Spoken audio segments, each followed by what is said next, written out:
First, we have Tom, a renowned energy expert who's here to illuminate us on the future of sustainable power. Next to him is Catherine, a brilliant psychologist who will reveal the secrets behind the power of well-being. And last but not least, we have Jonathan, a top-notch engineer whose innovative solutions are changing the way we interact with technology. Hi everyone, I'm Tom, a professor of energy science. As we all know, the temperature around the globe are getting higher and higher. So how to phase out the carbon energy will be a big topic in the following decades.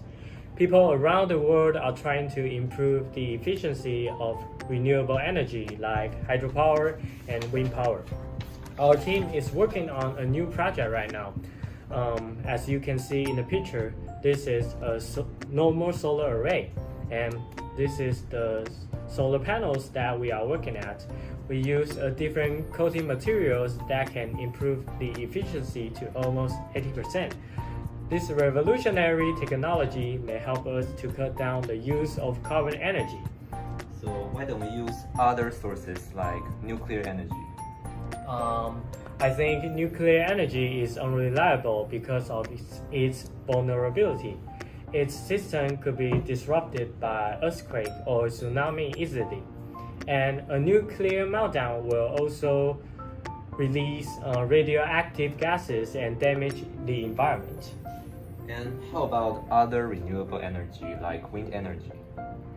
I think solar energy is still a better option because wind turbine generators will occupy lots of space, so it is very difficult for us to find a wind farm. I think it's time for us to embrace solar energy and begin a new chapter of human history. Thank you, everyone. Hey guys, it's your favorite psychologist Catherine here, and I'm going to tell you all about the power of well-being. And it's actually essential for us to take care of our mental health, and we should be aware that physical ailment speaks volume on affecting us mentally. And according to studies done by neuroscientists, the brain, the anatomy of brain, and the nervous system plays a crucial role in the world of mental health. And many factors can stimulate our brain, and they will produce substances that will affect our body and mind. So what in particular can we do to maintain our mental state? Okay, here's a summary of techniques that we can use. So first, we should make sure that our intakes of food and sleep is substantial. And second, if you fall into a recollection of memories or imagery that brings out your negative self, it's important that we shift our focus and to do things that grounds us, such as music and art. And third,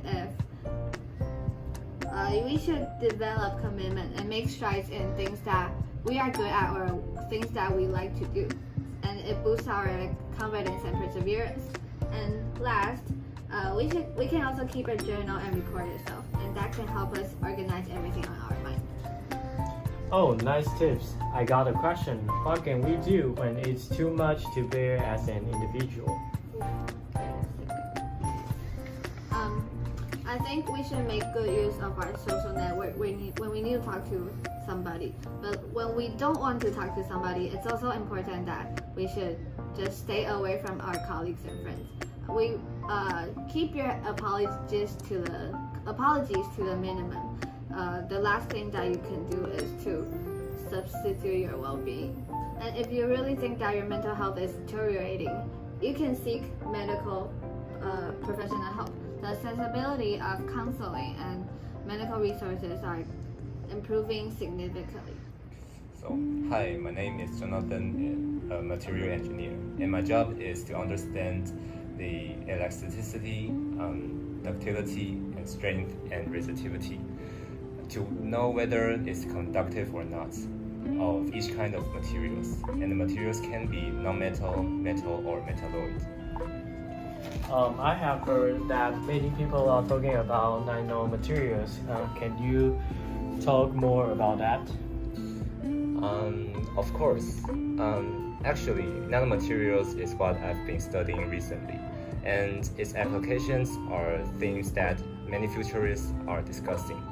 But before know what the applications are and how to realize these visions, I think we should first understand the characteristics of nanomaterials. First of all, the materials have to have at least one external dimensions that is less than 100 nanometers to be qualified as nanomaterials. And one of the most common nanomaterials is called graphene. And here's a small picture of graphene.